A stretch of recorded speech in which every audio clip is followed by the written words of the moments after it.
여러분, 컴퓨터한테 의자 사진 보여주면, 아, 이거 의자네 하고 바로 알잖아요. 근데요, 그게 그냥 평평한 그림이 아니라 깊이도 있고 형태도 있는 진짜 입체적인 의자라는 걸 어떻게 가르칠 수 있을까요? 오늘 파헤쳐볼 내용은 바로 이겁니다. AI가 3차원 세상을 보는 방식을 완전히 뒤바꾼 정말 획기적인 아이디어에 대해서요. 자, 인공지능이 풀어야 할 아주 근본적인 문제부터 한번 짚고 넘어가 볼게요. 컴퓨터가 2D 이미지, 그러니까 평평한 사진 속에서 고양이나 자동차 찾아내는 건 이제 뭐 거의 도사 수준이잖아요. 근데 문제는 우리가 사는 세상은 3D, 즉 깊이와 부피가 있는 공간이라는 거죠. AI가 이 3차원 공간을 그냥 뭐가 있네? 하고 인식하는 걸 넘어서 이걸 진짜로 이해하게 만드는 것.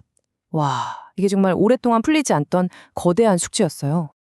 그래서 이걸 해결하려고 예전부터 여러 방법들을 썼어요. 오랫동안 AI 연구자들이 3D 물체를 표현하려고 주로 3가지 방식에 의존해 왔거든요. 근데요, 이 방법들 각각의 아주 치명적인 약점이 하나씩 있었습니다. 자, 한번 보시죠. 이 방식들은요, 3D 공간을 각기 다른 방식으로 잘게 쪼개서 표현하려는 시도였어요. 예를 들어, 복셀은 세상을 마치 레고 블럭처럼 작은 정육면체들로 가득 채우는 거고요. 포인트 클라우드는 이름 그대로 허공에 점들을 콕콕콕 찍어서 흩뜨려 놓은 것과 같아요. 그리고 마지막으로 메쉬는 그 점들을 선으로 이어서 마치 와이어프레임 모델처럼 뼈대를 만드는 방식이었죠. 바로 여기서 문제가 생깁니다.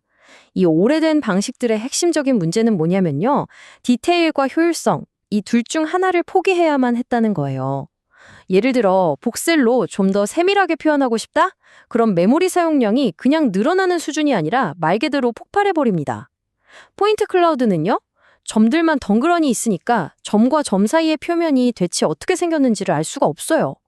메쉬는 또 어땠냐면 구멍이 뚫려 있거나 모양이 좀만 복잡해져도 제대로 표현하기가 너무 힘들었죠. 바로 이 지점에서 연구자들이 완전히 판을 뒤집는 아이디어를 들고 나옵니다. 이런 질문을 던진 거죠. 아니, 꼭 모양의 모든 조각을 하나하나 다 저장해야만 할까? 그럴 필요가 없다면 어떨까? 하고요. 그러니까 모양을 직접 그려서 저장하는 게 아니라 AI가 그 모양이 뭔지를 이해하게 만들자. 이런 발상의 전환이었습니다. 그래서 어떻게 했냐면요. 거대한 3D 모델 전체를 통째로 저장하는 대신에 네트워크한테 아주 간단한 질문 딱 하나만 대답하도록 가르친 거예요. 공간에 아무 점이나 콕 찍어서 물어보는 거죠.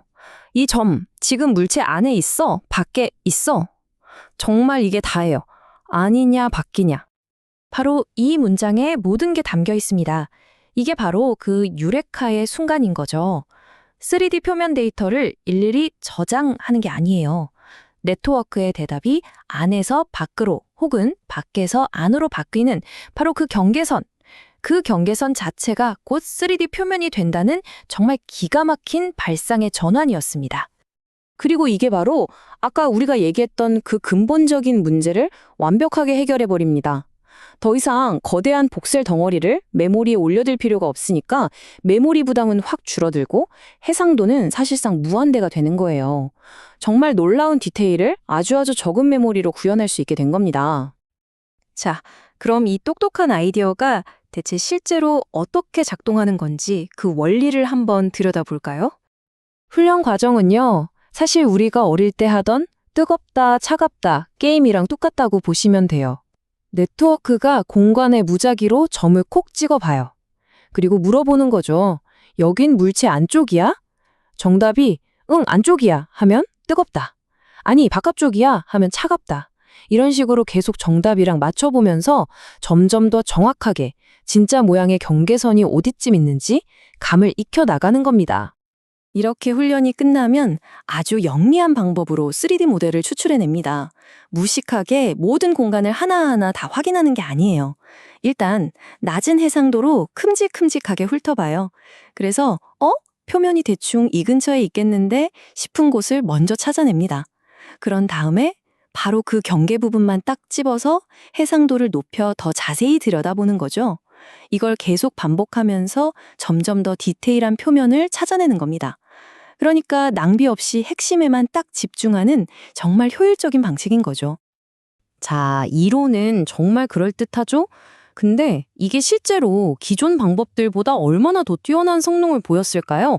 이제부터는 실제 테스트 결과를 보면서 이 점유 네트워크 방식이 얼마나 강력한지 직접 확인해 보겠습니다. 이 차트 하나가 사실상 모든 걸 말해주고 있습니다. 여기 보이는 IOU라는 건요, 쉽게 말해서 정답 모델이랑 얼마나 똑같은가를 나타내는 정확도 점수라고 보시면 돼요. 당연히 높을수록 좋은 거죠. 한번 보세요. 점유 네트워크를 나타내는 저 분홍색 막대가 기존의 복셀 방식보다 훨씬 더 높죠. 그만큼 더 정확하다는 뜻입니다. 근데 진짜 놀라운 건 다음이에요. 바로 메모리 사용량. 복셀은 해상도를 높이려고 메모리를 엄청나게 잡아먹었는데 점유 네트워크는 아주 적은 고정된 메모리만으로 이 결과를 만들어낸 겁니다. 한마디로 훨씬 적은 자원으로 훨씬 더 좋은 결과를 낸 거죠. 자, 이번엔 더 어려운 과제입니다. 사진 딱 한 장만 보고 3D 모델을 만들어내는 건데요. 여기서도 결과는 마찬가지였습니다. 이 표를 보시면 점유 네트워크, 줄여서 오넷이 다른 경쟁자들을 그냥 압도해버렸죠. 정확도를 나타내는 IOU 점수는 물론이고 법선 일관성이라는 점수에서도 최고점을 받았어요. 이 법선 일관성이라는 건 표면이 얼마나 울퉁불퉁하지 않고 매끄럽고 자연스러운지를 나타내는 건데 여기서도 1등을 했다는 건 그만큼 결과물의 품질이 뛰어나다는 뜻입니다. 그러니까 이게 단순히 점수만 높은 게 아니에요. 결과물의 퀄리티 자체가 차원이 다릅니다. 예를 들어 다른 방법들은 보통 뭉개버리거나 어색하게 처리하는 의자 등받이에 구멍 같은 거 있잖아요. 그런 복잡한 형태도 아주 깔끔하게 만들어냅니다. 결과적으로 훨씬 더 깨끗하고 완성도 높은 3D 모델이 짠 하고 나오는 거죠. 자, 그런데 여기서부터 이야기는 한 단계 더 나아갑니다. 훨씬 더 흥미로워져요. 이 기술이 단순히 기존의 3D 모델을 더 잘 복원하는 도구에서 그치는 게 아니거든요. 이 새로운 방식은요, AI에게 상상력이라는 날개를 달아줄 엄청난 가능성을 열어주기 때문입니다. 한번 생각해 보세요. 이 네트워크는 그냥 의자 모양 수천 개를 달달 외우는 게 아니에요. 의자란 무엇인가? 즉, 다리가 있고 앉는 부분이 있고 등받이가 있는 그 의자다움이라는 본질적인 개념, 그 아이디어를 학습하는 겁니다. 그리고 그 핵심 개념을 이해했기 때문에 이제는 한 번도 본 적 없는 세상에 존재하지 않았던 완전히 새로운 디자인의 의자를 스스로 상상해서 만들어낼 수 있게 되는 거죠. 그리고 이것이 바로 이 연구가 우리에게 던지는 마지막 그리고 가장 중요한 질문입니다. AI가 단순히 본 것을 흉내내는 수준을 넘어서 3차원 공간에 대한 깊은 이해를 바탕으로 스스로 가상세계를 구축하고 새로운 제품을 디자인하고 복잡한 시뮬레이션을 만들어낼 수 있게 된다면 과연 어떤 미래가 펼쳐질까요? 그 가능성은 정말 상상하는 것 이상일 겁니다.